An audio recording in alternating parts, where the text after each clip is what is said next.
Hello everyone and welcome into the Pioneer Weekly Recap. The Tusculum Pioneers this week competing in South Atlantic Conference action for many of their games or matches. Let's take a look and see what has happened. We'll go all the way back to September 11th when the Bob Dibble Classic was hosted at Link Hills Country Club. It was a big day for the Pioneer golf team as well. For Coach Ross Cash, his team's come all the way back. Katie Tomasoni sinks a putt to win medalist honors for the Tusculum women. They finished first, and the men firing a huge second round coming from behind from a deficit. They knock off Walter State as they win the Bob Dibble Classic, finishing first in the men's golf classic as well at Link Hills Country Club. Congratulations to the golf teams. Their matches, though, that came up this next weekend, we'll talk about that in a moment. Meanwhile, soccer, they hosted Queens as they opened up South Atlantic Conference action. For the Tusculum women, they win 2-1, and the men fall 3-2, an odd game as the men led late 2-1. Queens scores the go-ahead goal with 16 seconds to play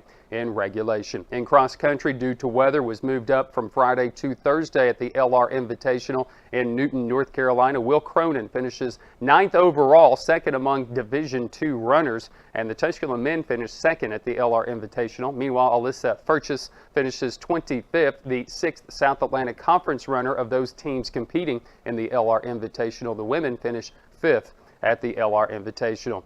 This past Friday, volleyball between Catawba was canceled. That game will be made up on October 27th. And the Tusculum football team played a Friday night under the lights. A lot of these youngsters, almost like it was just playing at home or their high school nights. On a Friday night, Tusculum knocks off Limestone 37-10 in that particular game. Jordan Shippey rushes for a school record 258 yards on 35 carries. Maurice Gamillion runs for a career high 112 yards. Between the two running backs, they combine for 4 touchdowns in the game. Also in the game, Joe DeFada hits 3 field goals and is perfect on his extra points, 4 for 4.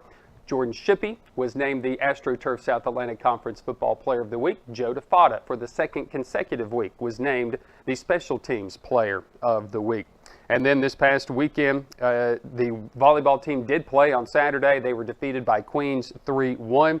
And on Sunday, the men's and women's soccer games that were supposed to be held against the LR Bears. Now, keep in mind, LR in the state of North Carolina, with all the flooding, they had closed the campus, so they did not travel on Sunday. Those games have been made up as well. As far as the women's soccer is concerned, the LR game will be made up on September 26th, 7 o'clock from Pioneer Field. The men will be made up October 10th, 7 o'clock, also at Pioneer Field. Updated records to this point: the football team standing at 2-1. They are 1-0 in the South Atlantic Conference. Men's soccer is 2-3 overall, 0-1 in the conference. Women's soccer 2-1, and in the conference they are 1-0. Volleyball is 2-5, 0-1 in the league.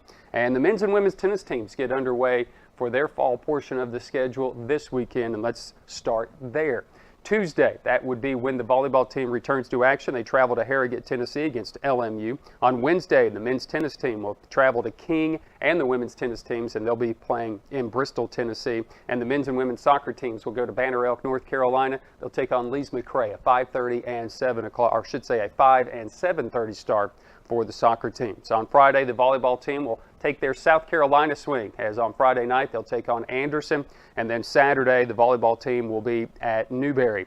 Football, that's still a little bit up in the air as to when they will play that Pembroke game, if it will be played. Scheduled right now on the schedule for Saturday night at 4 o'clock for the Orange Wave game. Talks that game will be played on Sunday. Keep in mind, Pembroke is just due east of the Lumber River, which is flooding much of that North Carolina area in Lumberton, North Carolina. So the Pembroke campus has also been closed for the last couple of weeks. Men's and women's soccer scheduled to take on Wingate in Wingate, North Carolina as well this coming Sunday, 5 and 7:30. And tennis teams will be at home for the first time. Of course, their courts are being completed here at the university, so they will play at the Greene County Tennis Center this Sunday, 12 o'clock, as they take on Virginia Wise. That's been a look at the Pioneer Weekly Recap. I'm Brian Stayton.